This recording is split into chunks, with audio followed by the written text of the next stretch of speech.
Way to save the season, the throw, fire, and down! Incomplete, down at the goal line by San Diego! Tomlinson, off the left side, Tomlinson sidestep. Hello, history books. They have to now. Here's Sproles. Sproles inside the 10, inside the 5, and the Chargers win the game.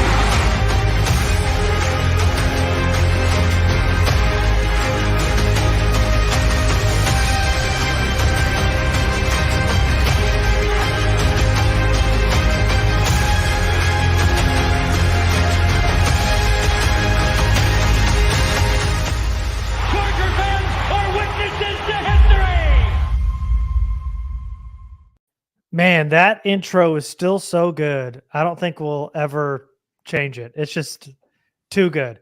We're going to eventually have to change that intro to the podcast because we got to get Craig's name on there. But man, that intro is awesome. What's up, guys? Welcome to TLR Roundtable. It's Tuesday, so it's time for the Roundtable. Jamie's here. Craig's here.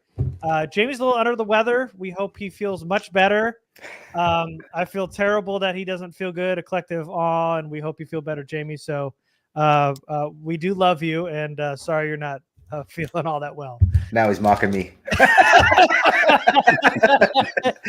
At first it was just don't cough on the microphone. Now he's openly mocking me. After 10 years, I love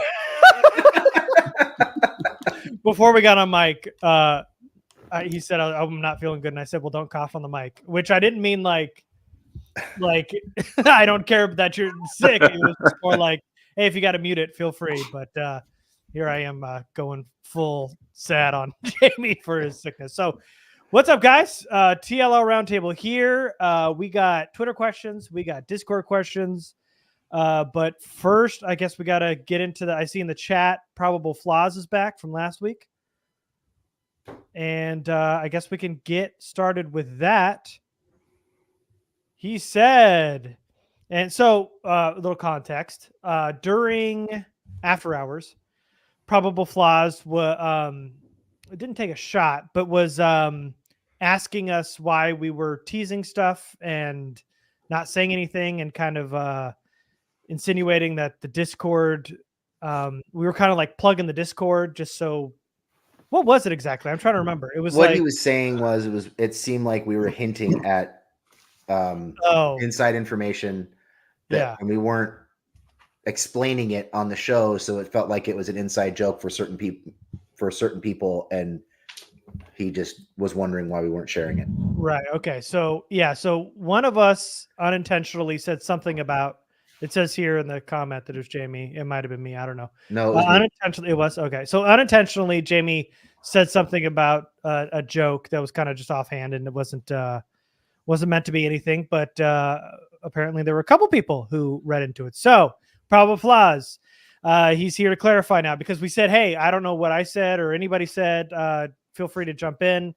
He had it. He ended up commenting later and going, hey, my kids brought me away from the stream, but I'll bring it up next time. So here he is for TLL Roundtable. Just to clarify, Jamie joked offhand, did we want them to win after the win against the Patriots? And then the Discord was brought up in a vague reference to information gathered by behind the scenes. I fully support you guys treating the Discord like an ESPN Plus subscription where members get inside info you gather. I just feel like in that instant, it was left hanging unintentionally. And then go ahead, Jimmy. I was just going to say, I responded. We talked about it on After Hours, but we share pretty much everything at some point that we get that's shared in the Discord. It may not get out right away for whatever reason. It's time sensitive, whatever it might be, but we do share everything. So I was going to suggest that since it's now come and gone and it didn't come to fruition, maybe we should share what we were referring to there, just so people are clued in, and maybe they have a better understanding of what we actually want to happen on Sundays moving forward. Right. It's irrelevant now, but so basically, the Discord is our kind of little safe space where we drop little info that we get, and it kind of stays in house. And then when we can release it to the public, we always do. So, I'll get to that comment in a second. But what what we were referring to, or what Jamie was just kind of joking at, was early last week, we had heard through the grapevine that if Brandon Staley had lost to the Patriots, which would have been 4 losses in a row at that point, if they lost to the Patriots, they're on a 3-game losing streak. If they were to go into Foxborough and lose to the Patriots, they were going to fire Brandon Staley after that game. That was earlier in the week. Then there were a couple days where Keenan Allen didn't practice. And so the front office kind of backed off of that a little bit, thinking like, hey, listen, if they don't have their top 3 wide receivers available, it's hard to just fire Brandon Staley. You know, what can you really expect of Justin Herbert when he's losing his top 3 weapons and Mike Williams, Keenan Allen, and Joshua Palmer? And so they backed off a little bit. And also they just felt like public perception wasn't good there. The optics weren't good if they're going to fire him there after the Patriots game. So they were at least considering it early in the week. Later in the week, they kind of softened that approach. They had set a really hard line. Like, look, we cannot lose to the Patriots. If we lose to the Patriots with as bad as they are, which feels like they're openly tanking and nobody's really calling them out on it. If you lose to a team like the Patriots, we got to go in a different direction. And so game happens, they end up winning. That doesn't, it's irrelevant now, but that's why Jamie was like, did we want them to win? Because Staley would have been fired if they lost. Yeah, and how ironic is it that they're worried about public perception of firing Staley if they win to get to 5-7, or if they lose without Keenan to get to 4-8, they're worried about what people think about them firing Staley after losing their top 3 wide receivers when they were a quote unquote Super Bowl contender going into the season. And now they're 5-7, 4-8, with or without Keenan and the other 2 receivers. Who the hell cares? Yeah. They're bad either way, you know. They're bad either way. And now we know, we've always said, you know, they hear and they see everything. And I think they're really hearing and seeing everything, and they're on the verge of reacting to it right now. But they just got cold feet because they didn't know if Keenan was going to play. And then, of course, they won a shitty game and all is forgiven. Yeah. Which feeds into my whole idea about the fact that I think Dean really feels the pressure being in a larger market now. I think the clock's ticking, and I would not be surprised to see them make a significant move here for an established guy, whether it be a GM or a head coach next season. But, you know, can't hide being in San Diego anymore. Sorry, San Diegans. That is no disrespect towards you, but he's got to treat it a little bit differently now. And Stephen Dean says, Scott Kaplan, speaking of San Diego, said on his show that a Rams executive told him Staley would have been fired immediately if they lost to the Patriots, corroborating previous info. Take with that what you will. I don't believe a word Scott Kaplan says about the Chargers after they've moved. So I don't really put much weight into this, but I thank you for posting it. You can look at that one of 2 ways. Either Kaplan's really talking to a Rams executive who told him that, or Kaplan's in the Discord. And he's covering it up. Because that's very specific. All right, so let's get on with the show. So if you guys have questions, put it in the chat. We'll eventually get to it. We got Discord questions. We got Twitter questions. We'll get to these bad tweets. So feel free to put them in the chat, and eventually we'll get to them. All right, let me get the Discord for you here. Craig, coming at you. All right, so this one's from Antonio S1000. So apologies in advance if this has been covered. I haven't had a chance to listen to the mailbag pod in a few weeks. Shame on you, by the way. Yeah. When Staley was announced, Jamie and Garrett were very excited for the hire. What did you expect from him that he did not deliver on besides the obvious, hopefully? Where did it go wrong? If he isn't fired, do you have any hope that he can be the coach we all hoped he would be? I'll let you take a shot at that one first, Garrett. What do you think? Well, so yes, Jamie and I were excited. We were very excited for the hire. So that, first and foremost, that is true. My biggest gripe so far with this Staley tenure, and there are probably many, but the one that kind of steered me in the other direction on the support for him is his success was always attributed to how collaborative he was with other staff members. Like everywhere he went, everybody raved about how it didn't matter who had the idea. If somebody else came with something that he thought was better than his own, he implemented that. Now, with the Chargers, he turned into kind of the smartest guy in the room. He's shifted blame on others. I mean, he's got 2 separate defensive coordinators that just have it in tag only, and he calls the plays. So basically, they're glorified DCs. He's continued to have tunnel vision with the defense. He isn't the kind of team player that he's been with his whole career as a coordinator. And really, when he came in, he kind of cherry picked his favorite aspects of the Fangio system, and he put his touch on it. We saw it with the Rams, and it was much more adaptive with the Rams to the personnel. I don't feel like it's all that much with the Chargers. I just feel like between his personnel decisions and the way he has just decided that he is the man and he's going to take it all on, which some head coaches have to do. But in my mind, what made Staley so good was his way of working with others. And I do not feel like he's doing that nearly enough with the Chargers. Yeah, I think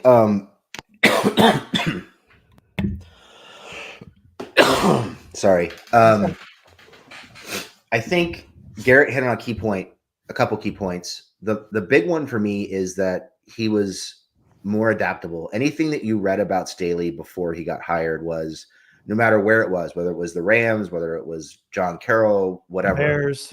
Yeah, it was, he understands what players do best, and he puts them in a position to do the things that they do best. He asks us, what do we like to do? What do we think we're good at?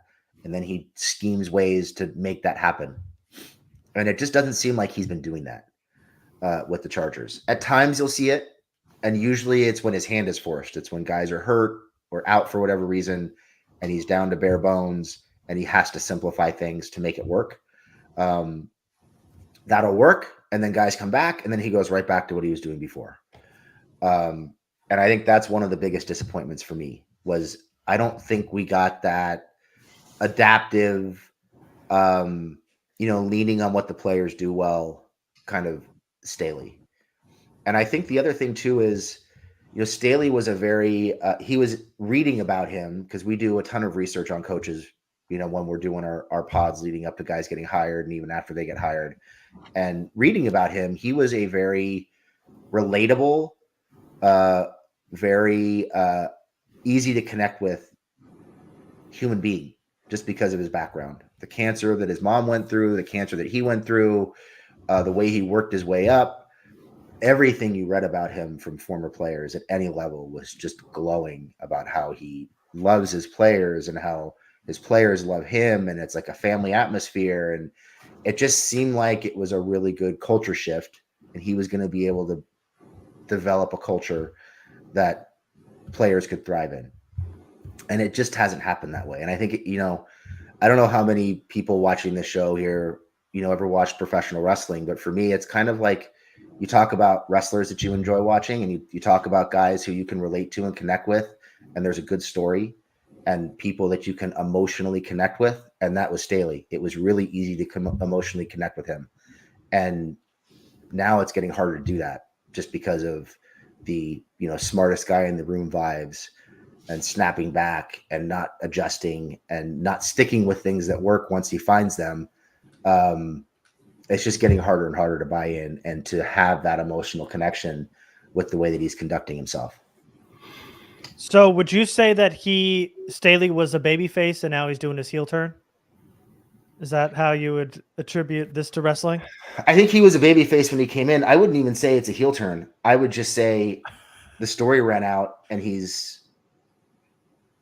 there's nothing left to connect to. He's trying to switch characters. Yeah, there's just nothing there to hang on to now. Yeah. Jamie and Garrett pretty much covered it all. I would say that the human element is definitely what drew me into him. Outside of just watching or listening to him talk football, he absolutely had the football mind. He got the X's and O's. What has been the most disappointing part to me is he apparently isn't a great teacher. Guys have an issue with retaining whatever it is that's going on with his system and the way that he's teaching it. For some reason, after nearly 3 years, it still isn't sticking with a lot of the key guys, specifically the gentlemen in the secondary. We know how much of an emphasis he puts on those players. So for them not to be able to connect with it is I mean, at this point, it's beyond concerning. It just shows that for some reason, he's not able to connect with them in a way that they're able to retain and then produce on the field. So I expected him to be a much better teacher. Whenever he talks the game, it's very understandable. I just don't understand or get what the disconnect is between he and the players. Something's just missing there. So that was my thing. I think that's a really good point about the teaching, and you're seeing it across all three well, with the exception of special teams. You're really seeing on offense and defense the not just the lack of growth, but really a clear regression with everybody, really, with the exception of maybe Khalil Mack and Keenan Allen, who are so good at what they do and have been doing it at such a high level for so long that it's basically impossible for him to drag them down. It just seems like everybody else is lost and confused, and nothing about what he does is his. You know, the system is the elements of Fangio's system that he likes. The offense is, well, we want to be like the Rams, or we want to be like the 49ers. There's nothing well, outside of the bad defense. There's really nothing you can point to that where you say he's put his stamp on the team after 3 years. So not original, essentially. Mm-hmm. Yeah, and the one thing that made him special and original was the fourth downs. And that's not even something to hang on to at this point. Nope. No. All right. Next one here. All right. J-Man the Jason. I think that's right. Where do you realistically think we go with the wide receiver core next season? This is assuming we re-sign Keenan, let Mike go, and QJ is what he is. Sorry. Who are a few names that we can improve with? What do you think there, Jamie? Sorry, I was distracted by the chat. You want to go with the chat right now? Do you have something you want to, we can come back to it. Okay.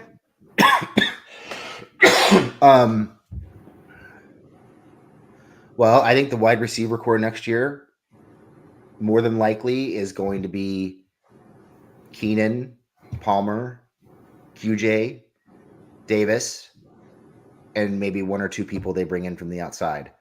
I've seen a lot of talk about drafting a wide receiver in the first round. I don't think they can afford to do that. I think they have too many needs on the interior on both sides of the ball to be looking at another skill player. They're just going to have to rely on their ability, whoever is coaching the team next year, to develop QJ. And I think we saw some progress last week. Granted, it's one game and it's baby steps, but the physical skills are there for QJ. They just need to bring out the rest. Few names that we can improve with. I haven't looked at free agent classes. And I haven't watched the draft class yet, so I can't really answer that. It's not a great answer, but that's what I think the room looks like next year.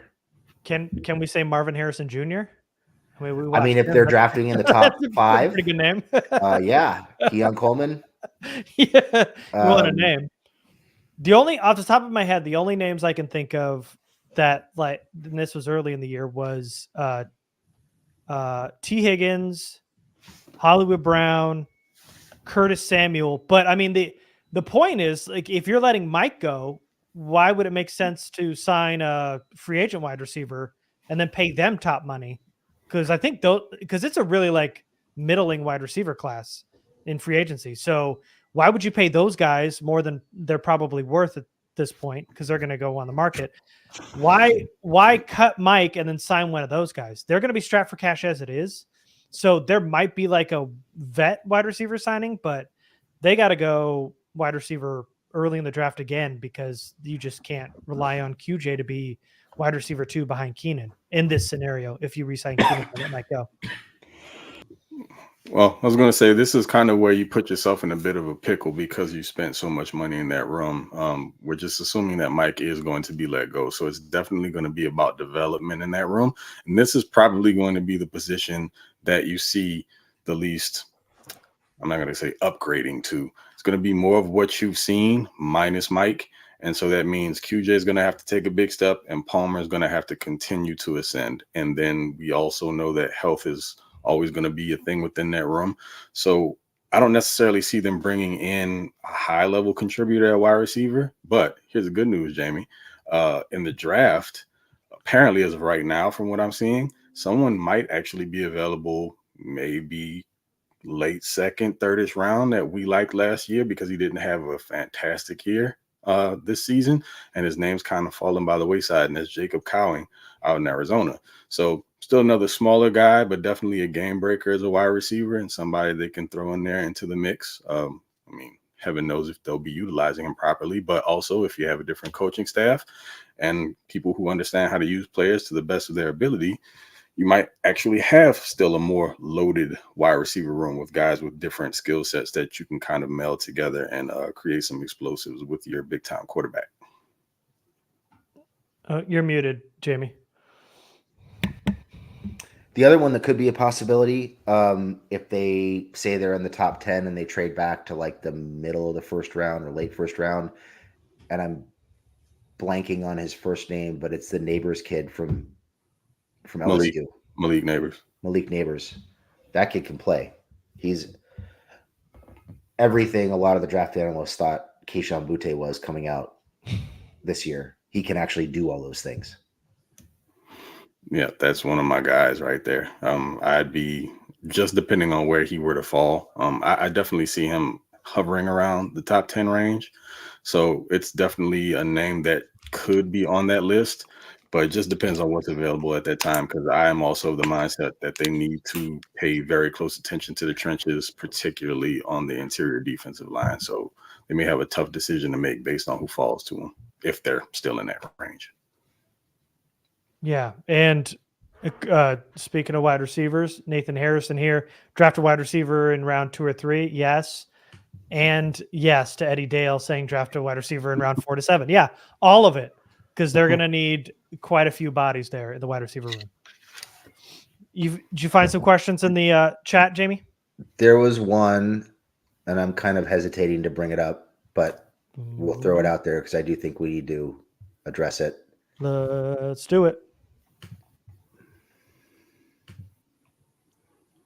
Chargers truther, y'all just going to blame it all on Staley, not mention the 11th year GM Tom Telesco? They both need to go. Yeah. Yeah. I mean, and also, Truth, I'm not sure how familiar you are with us, but this isn't our first merry-go-round with talking Staley or the direction the team needs to go in. We've been pretty adamant about how we feel with regards to Tom Telesco and spoke about him ad nauseum for multiple years. So, again, not sure if you're just becoming familiar with us, but just because you didn't hear it on the Mailbag Show doesn't mean it hasn't been addressed numerous times. All right, let's go to another question from Probable Flaws. Okay, real question now. What are the odds in your mind the Chargers win the next 4 with a must-win game against the Chiefs, who will probably be playing starters to sneak into the preseason or postseason? Excuse me. Let's see. What are the next 4? The next 4 is Denver. Buffalo, Denver Raiders. It is Bills and Broncos are the next 4. Oh, so this would be 5. That'd be 5 in a row. Yeah. The odds of this team winning 5 games in a row, I would say next to nothing.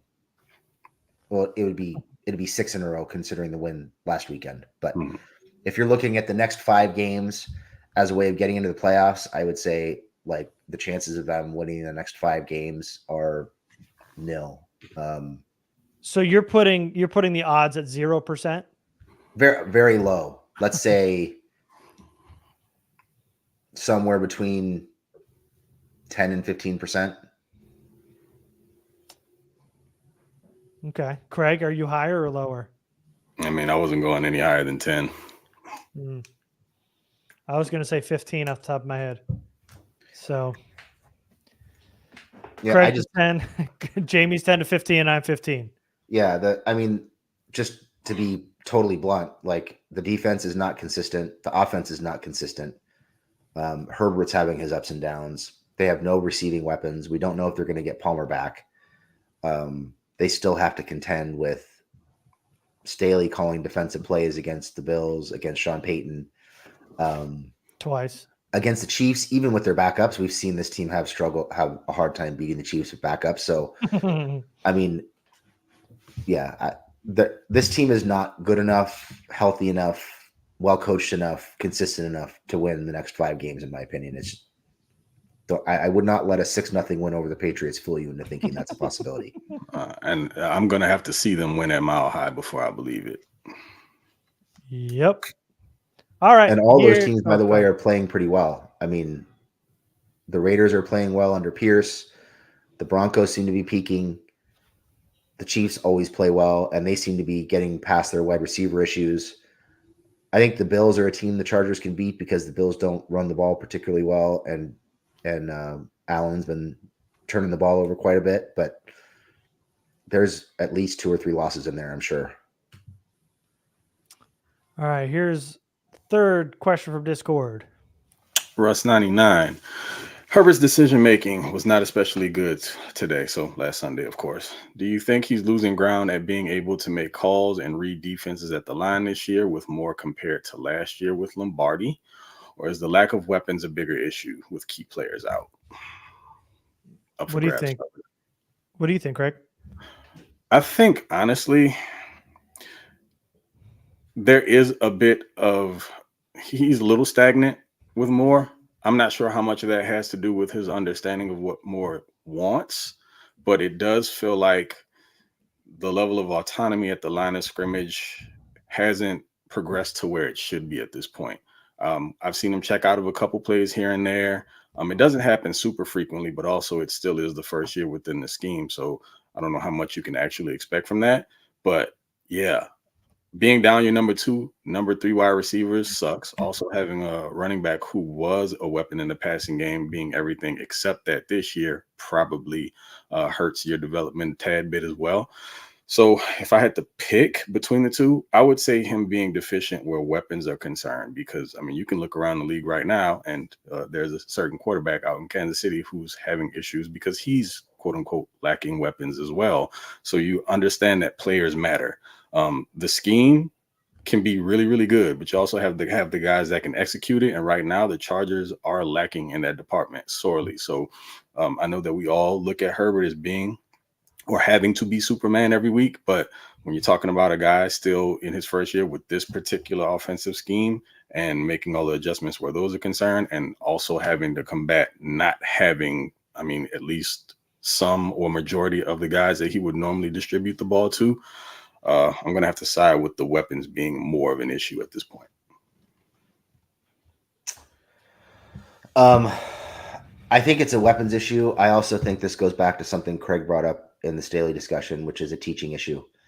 I do not feel like Herbert has been getting the tutelage that he needs to progress with his abilities at the line of scrimmage, pre and post snap. I really feel like he was seeing the field better and making better decisions in his first 2 years than he has the last 2 years. And this year at times his decision, not so much decision making, although he was forcing balls into tight windows, which is a product of guys not getting open, which is an issue with the weapons. But he's holding the ball, he's patting the ball, he's staring guys down. It seems like he's not throwing guys open, and he's not getting them in and out of plays very well. We've seen it a lot this year where they'll come to the line of scrimmage at a key play in a key moment of the game, and the play's late getting in. They're inside of 6 seconds. He's trying to move people around and get motion going and get the play off in a rushed manner, and they blow the play. And that's just, I think that's a teaching thing. It's a matter of getting the play in on time. It's a matter of him understanding what he's seeing, communicating it. I just feel like there's something missing with the teaching. And it's a problem because he's really struggling at times with seeing the field and anticipating throws and throwing guys open. And these are things he should be doing in year 4. Yeah. It just feels like it's all those things combined, really. I don't know that we either do a either or and just say it's and, because Herbert looks somewhat robotic. He's struggling and he's got no weapons. I mean, It just feels like a combination. And with the current roster, with how it's stacked up, it feels like, Herbert has to be absolutely perfect or Superman, like Craig said. And right now he's not. So the offense is struggling. So I think really it's a combination of what everybody's talking about, to be honest. Yeah, there's just a lot going to shit right now. Yeah. Yeah. All right. Let me pull up your questions here, Jamie, which I lost. Hold on one second. Dun-dun-dun. Boom. Here we go.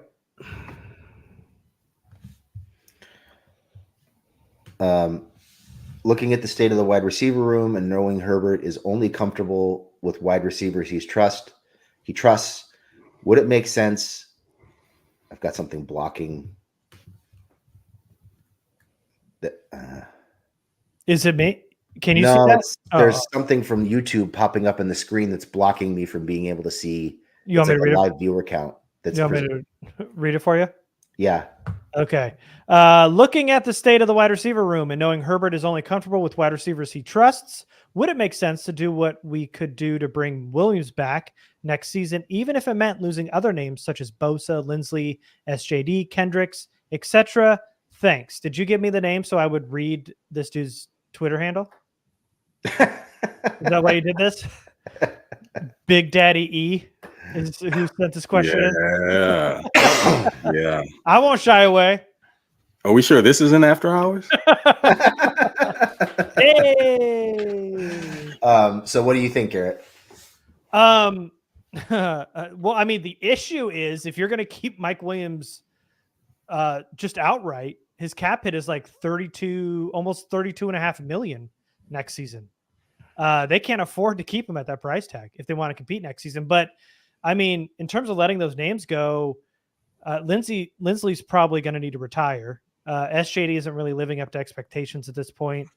Bosa doesn't seem to be staying healthy. And quite honestly, I would get a job at Uber for that day, and I would personally drive Kendricks to the airport. Wherever he wants to go. Wherever he wants to go. I'll take the road trip, man.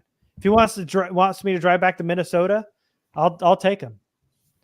So I don't really care about losing that name, but I just feel like at that price tag, how can you, with all the holes on this roster right now, how can you possibly make $32.4 million work for you?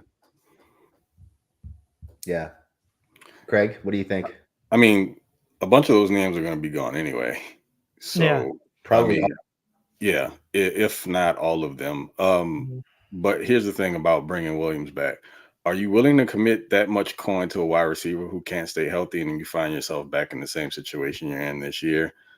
That's the other side of the coin. Yeah, we understand that Herbert loves Mike Williams. There's definitely an element of the offense that's lacking without him.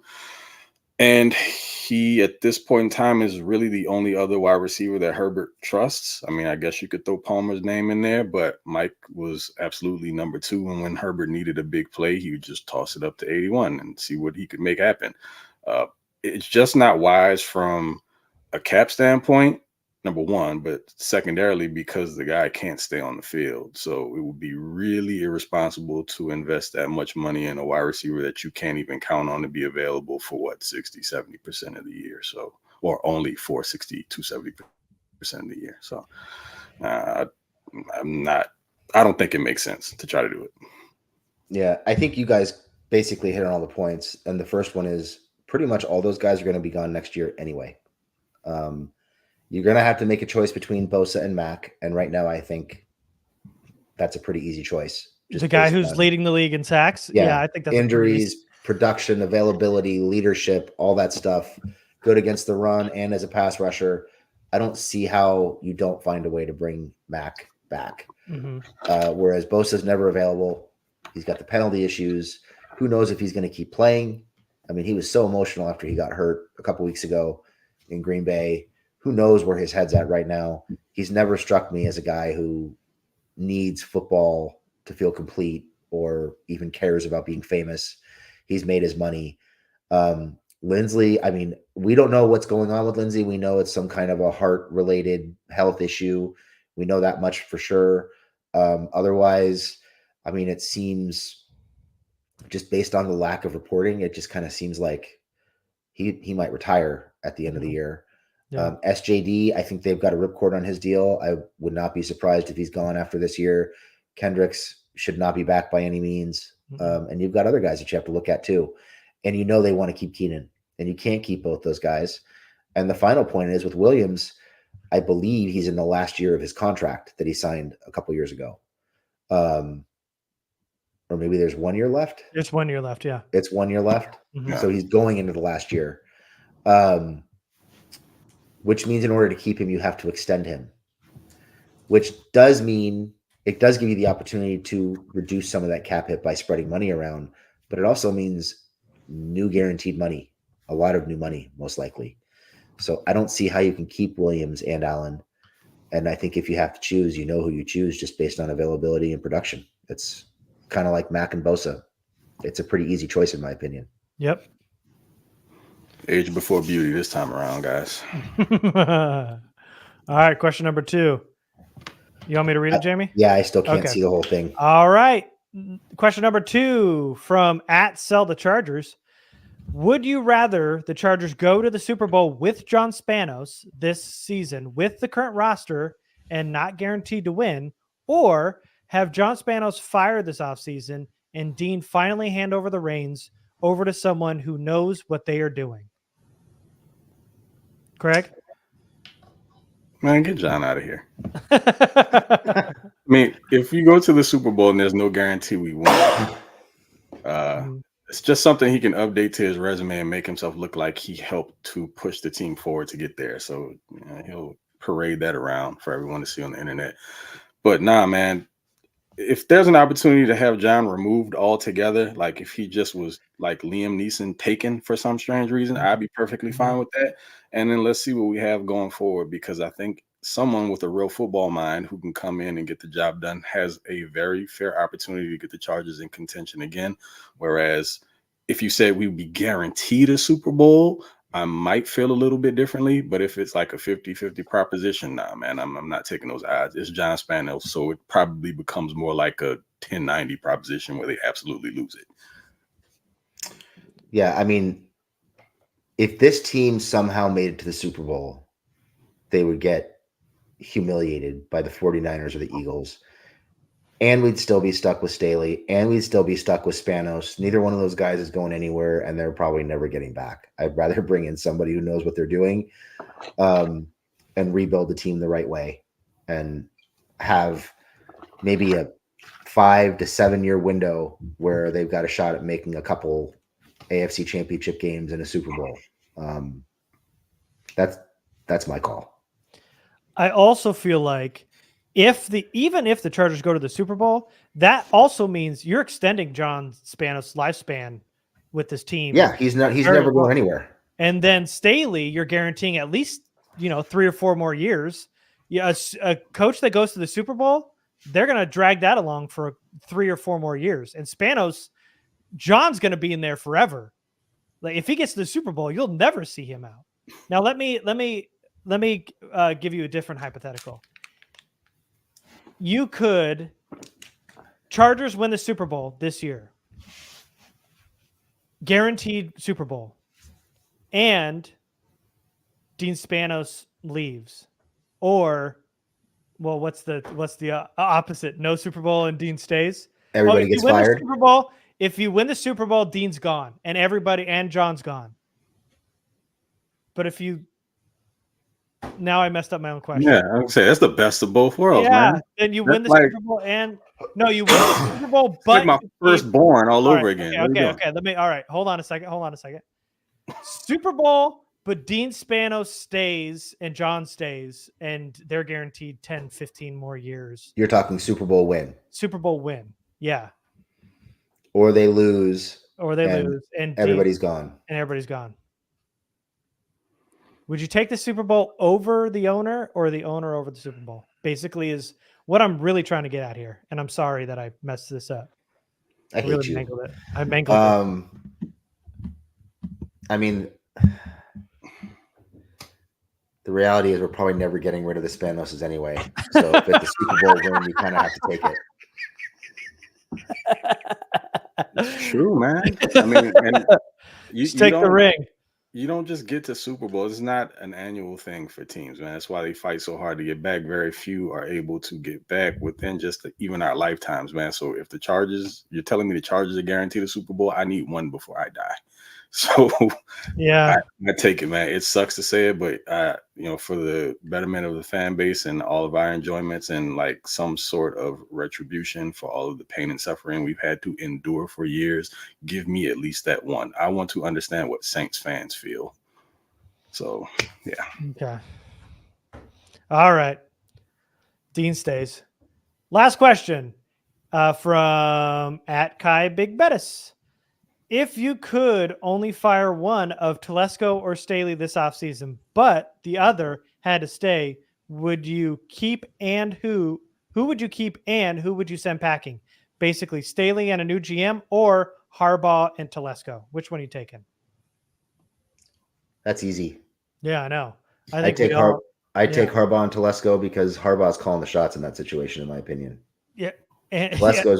Telesco's only staying in that situation because Harbaugh allowed it. Yeah, he will eventually bully Telesco out of a GM job in no time. So take the latter. Right, Greg? He's going to end up having a GM title just in title. He won't be doing much of anything. John's going to be calling the shots. All right, Jim's going to be calling the shots. And unfortunately, I think we've said this a bunch of times. You're talking about the GM role. It's never going to be anyone with any real significant pull. If it's not going to be Telesco, JoJo Wooden's probably going to be elevated to that spot. So it's going to be someone that the Spanos' trust anyway. You might as well just keep Telesco around. I mean, at the end of the day, what is he really doing other than what the coaches are asking him to do? And if it's Harbaugh, then yeah, that role is going to be even more so reduced.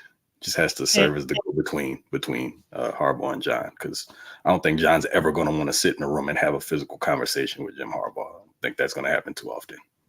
And if Staley stays and get a new GM, you still have the issue at head coach and still have the issue at defensive coordinator. Like you still got two problems that you couldn't fix. So no, that's easy. Take Harbaugh and Telesco. All right, let's get to bad tweets. Jamie might not be able to see them, but I'll still read them. Let's go to the bad tweets. All right, first one up here. This is referring to Quentin Johnston. I think he's scared to run routes at full speed because he's afraid of getting the ball thrown to him because he thinks he may drop the ball.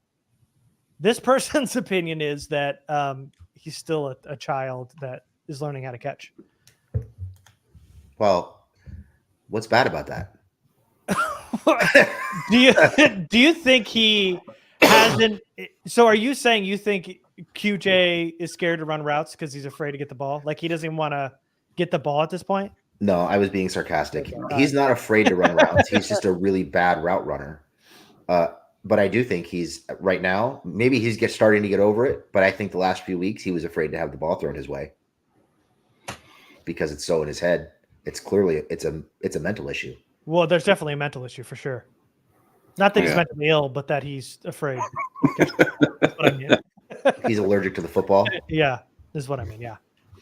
Nah, I don't think there's a correlation between running the routes full speed and being scared to get the ball. I mean, I guess in this scenario, you're insinuating it's self-sabotage. He thinks that if he runs slower, then he won't be open, and so Herbert won't throw him the ball. I mean, it would be rather genius, except watching that on film looks horrible, not just to the coaching staff, but the guys you're playing with. So I'm not buying that whatsoever. But the hands thing is an issue. It's something that we've talked about since the whole draft process. And at the end of the day, man, it's something that, yes, last week he looked much better for the first, 4 or 5 receptions. And then the last one is just something about, for me, it's him being wide open. He's got too much time to think about it. And then when the ball hits his hands, it becomes like this blooper show. So hopefully the kid gets it together. But last week was definitely an improvement. But I don't think it has anything to do with the speed he's running routes and whether he thinks he's going to drop the ball. I don't think there's a connection there. I do think there are times where he gives up on routes because he doesn't think the ball's coming his way. and he's sometimes surprised when it comes his way. Yeah, I think that totally happened different. at the end of the Green Bay game for sure. I think he thought he was covered, and he stopped running his route, and he didn't think Herbert could get him the ball based on what was happening at the line of scrimmage, and he just quit on his route, and that's why he dropped that ball at the end of the game. I think and that's not uncommon to wide receivers in general. It just also depends on where you are in the progression. And I mean, you should never give up on a play because at any time you can become the quote unquote primary read just based on what happens on the field. So he's not alone in doing that. Especially with Herbert's ability to get the ball off from pretty much any platform. Yeah. Mm-hmm. And keep plays alive. All right. Question here in the chat from Nathan Harrison. By the way, if you got questions, fire them off now. Nathan Harrison, where does the team go at running back next year? I know depending on the coach, but all we have is Spiller on the roster, which is a shot at Craig, and I'm okay with that. I mean, the Chargers apparently hate me. Chargers apparently hate me too when it comes to Isaiah Spiller. So whatever. They can't go to the major market. We know that because we've said that for 12,000 years now. I think you're probably looking at a day 3 draft pick and a mid-level veteran signing at running back. That's my guess. There's probably going to be 2 or 3 guys that can go out and sign who are veterans, who can come in and give them, a certain number of carries and catch the ball out of the backfield, and then they'll draft somebody to develop behind them since they've obviously given up on Spiller.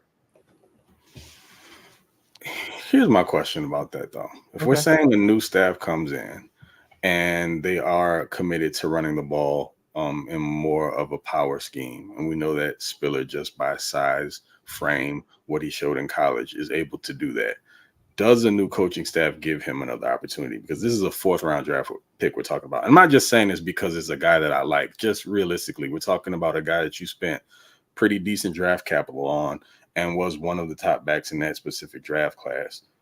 If coaching has not been able to get him there and he's not picking up on the particular scheme that you're asking him to run in now, then maybe someone else can come in with a different scheme that better suits him and gives him a better fighting chance. And then, yes, maybe you bring in a mid-level draft pick, low-cost veteran running back to compete, but give him one last opportunity to prove it before you just kind of kick a 4th-round pick to the road. Sounds like you answered your own question. I don't even know if there's a question in there. Yeah, I would think a new staff would give that a shot. You would certainly hope so. Yeah. No, literally like no wear and tear on him. 2 years old going into next season. You would think somebody would see something in him and give him an opportunity, take a shot at developing him, even if he starts out as RB2 or RB3, give him some reps and give him a chance to work his way up the roster. Because almost no matter what they find day 3, maybe you look for a slasher day 3 and use him as your power back, and then go out and sign a veteran to buy yourself some time. That could be an option. But let's be clear also here. Let's not pretend that the reason the running game isn't working well is because they're also just like a mess up front.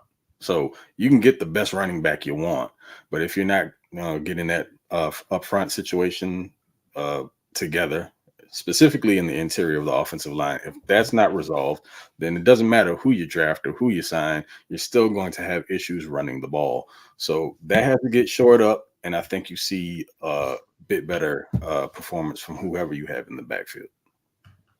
All right, so I haven't done I know you guys have already said you haven't really done a lot of draft prep. I just want to see if you have seen. I don't want to ignore the chat. So have you watched Johnny Newton?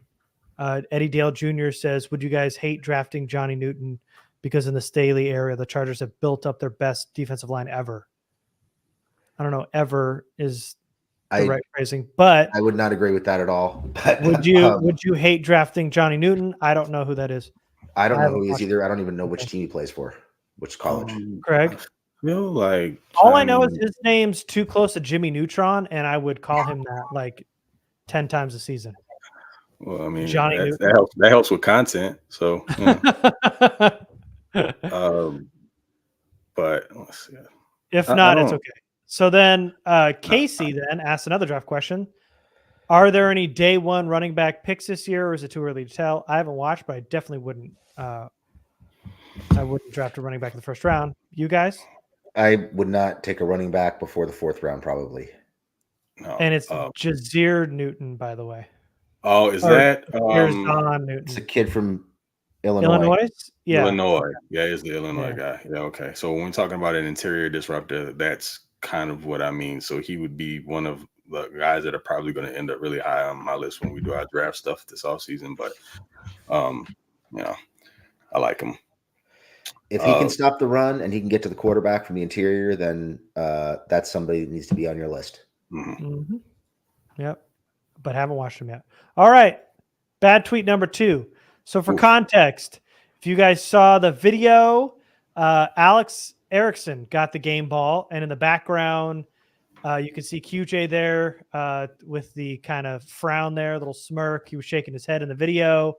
And somebody commented underneath this video and said, so he is not only the worst wide receiver in the league, but he's also so selfish to the point he can't be happy for his teammates. Get him off the team. Yeah, this is bad in a lot of ways because, first of all, I think you could make a very compelling argument for a guy who's been struggling all year to come away with 5 catches for whatever it was, 55 yards, and make the plays that he made in that game. A couple really clutch plays, by the way. You could have made a really compelling argument for him to get a game ball. So for a guy who's been going through what he's been going through to make that kind of a leap from last week to this week, and not get recognized when you're handing out participation trophies, I think is pretty bad. I think he should have been one of the guys that got a game ball, in my opinion. So do you want him to celebrate his teammate? Sure. Erickson made 1 catch. Was it a big catch? Yeah. But for everything he's been through, to not get that game ball, I don't have an issue with him being a little disappointed because I felt like he played his best game as a Charger and he did more to help the team win the game over the course of 4 quarters than Erickson did. Erickson just made 1 really nice catch. I think Erickson only played like 8 snaps or something like that. I didn't look at the snap. You're correct. Yeah. Yep. Okay. 8 So snaps. it's pretty ridiculous. And you know what? I think in after hours, I mentioned that it was a reach to give him the ball. But see, the more I think about it, in all actuality, it feels like it might have been directed. It almost comes across as kind of like a shot because you're talking about a guy that comes in, makes, like you said, some key catches, made a couple really good plays in that game, and he's developing. Now, I understand the lasting image you have is the drop, which was the last target for him. So if you're not going to give him a game ball, fine, but you don't give it to Alex Erickson. That feels like it's blatant. And I'm looking at a guy here, and I saw the video. He's shaking his head. He, looks a little despondent. It's not a good look for him. The optics of that aren't great because everyone else is celebrating a teammate. But I feel him. I understand. It almost looks like Staley went out of his way to give a ball to a guy who didn't even break a sweat. And because he made a key catch to help end the game, that means he's more deserving of the game ball than someone who was out there running their butt off and showing development and actually making plays to progress the game to get it to that point. There's a level of disrespect in that I don't think should be overlooked. I mean, am I laying it on a little bit thick? Possibly, but something about that feels intentional, and I'm not on board with it whatsoever. So, all right. So these last 2 bad tweets have taken a turn that I was not expecting. QJ got a game ball when he scored his first touchdown, just for clarification. T. Billy's taking credit for this original tweet, so thanks for contributing to this. But are we saying Quentin Johnson is the worst wide receiver in the league? Are we ignoring that part? And then are we ignoring he should get off the team part at the very end? You're muted, Jamie, because I feel like you're in the middle and you guys are commenting on the video. Well, the video is what spurned the. Yeah. I mean, the whole thing is bad. I did get hung up on the video. I'm also hung up on the fact that Alex Erickson played 8 snaps and got a game ball. I also think it's worth pointing out that we are assuming that he's upset that he didn't get a game ball. Yeah. For all we know, he's pissed at himself for that drop at the end of the game. He he could be, I mean, with everything he's been through this year and all the drops he's had, to have the game he had, and like Craig said, have the lasting image be a drop when he made the plays that he made last week. To me, I could see him being in a position where he's just upset that he made that drop. And now I'm right back to where I started when I made such great progress for, 59 minutes in the game. So that's what makes this a bad tweet for me, is that this whole thing is an assumption that he's the worst wide receiver in the league. He's not great, but he's not the worst. The fact that he's being selfish, all he did was shake his head. We have no idea that he's mad that Alex Erickson got it. Though the tweet is funny in context, the original video, I got what T-Billy was getting at, and that was funny to me. But then to take it to he's a bad teammate, he's selfish, and he needs to get thrown off the Chargers is ridiculous. All off an assumed head shake. Yeah, I mean, it's a game played by human beings with human emotions, man. And again, we don't know exactly when this took place, so of course context matters. But in the grand scheme of things, calling him the worst wide receiver in the NFL, he might be the worst of the rookie wide receivers, but to call him the worst wide receiver in the NFL, that's definitely a reach. There are some guys on some other teams where I promise you would take QJ over them any day, because you're talking about somebody who still has a very high ceiling. He hasn't really scratched the surface on what he could potentially be. He's just having a rough go of it right now. And, people just kind of like having these hot takes jumping out of the window to say some outlandish crap to get reactions. This kind of feels like that. I mean, he's not even the worst wide receiver on his team. I would take QJ over Guyton and Erickson. I was just going to say the worst wide receiver on his team got the game ball. Oh, Alex Erickson. Jalen Guyton got the game ball. I didn't see that one. All right. Next one here. This is also referring to QJ. The way Seattle uses DK Metcalf is how the Chargers are supposed to be using Quentin Johnston. This is what I'm sorry. Go ahead, Jamie. I apologize. I was just gonna say this is 1,000 times worse than saying they should use him like Mike Williams. It's like I see a 6'2", 6'3" African American wide receiver with dreads. He runs kind of fast. He should be DK Metcalf or Mike Williams. Like, they're not the same player. Like, there's no comparison between DK Metcalf, the way he's built, the way he plays, the things he does well, the impact he makes on a team, and Quentin Johnston after 12 games of his rookie season. So, I mean, that's like, I don't even know how to put that. That's like a fantasy. That's like somebody who plays fantasy football and doesn't actually watch the games throwing that out there. It's just bad. Yeah. Is this profiling? Just maybe. It sounds like it. I mean, but let's take this into account. Statements like these tell me it tells on people, right? So it shows that you don't really pay attention to what a person's strengths are. You probably went through his highlights at TCU, and that's all you watched. And you might have saw him like Moss, some second or third string, like Oklahoma cornerback or something, some guy in the Big 12 or something, and feel like that's who he is. When he is the polar opposite. If you pay any attention to anything about this kid, is that he grew up a smaller wide receiver, idolizing small wide receivers, hit a growth spurt, and the game didn't transition over to the side. So he still plays like a smaller wideout. You've watched, even if you just watch the Chargers games, you don't even have to go back to go watch him in college. If you watch any Charger game this season and seen him trying to be physical, it looks nothing like DK Metcalf. If anything, to compare him to DK Metcalf just shows how little you actually pay attention. And yes, there could be some profiling going on here, and I would hate to see that, because I think we should have progressed here as a society to this point, and we should be a little bit better. But in the grand scheme of things, nah, man. Like, you could try to use him as DK Metcalf. If you want a blooper reel, have at it, because you can get all you want in probably just one game. Go out there, have him try to play like DK. I'm sure it'll go quite well for you, because the physicality isn't there. He doesn't have – DK Metcalf can run almost 23 miles per hour at his size. QJ, No disrespect. He ain't that. So let's stop delving in the land of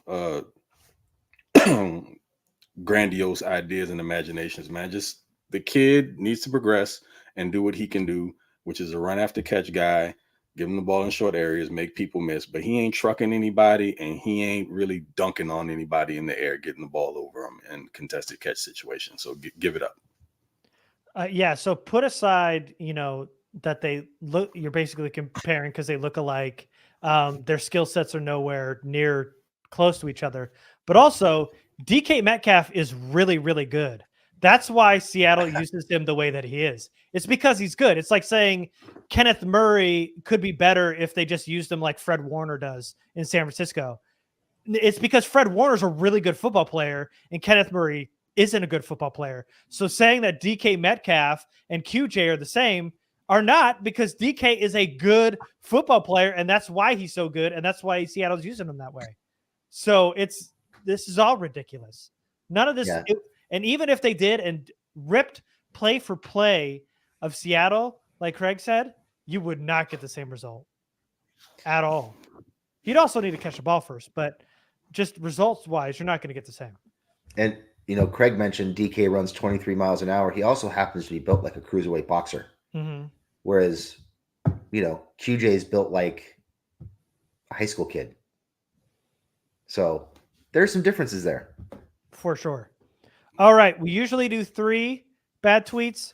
This skated in right under the wire here. We got our 4th. First time ever.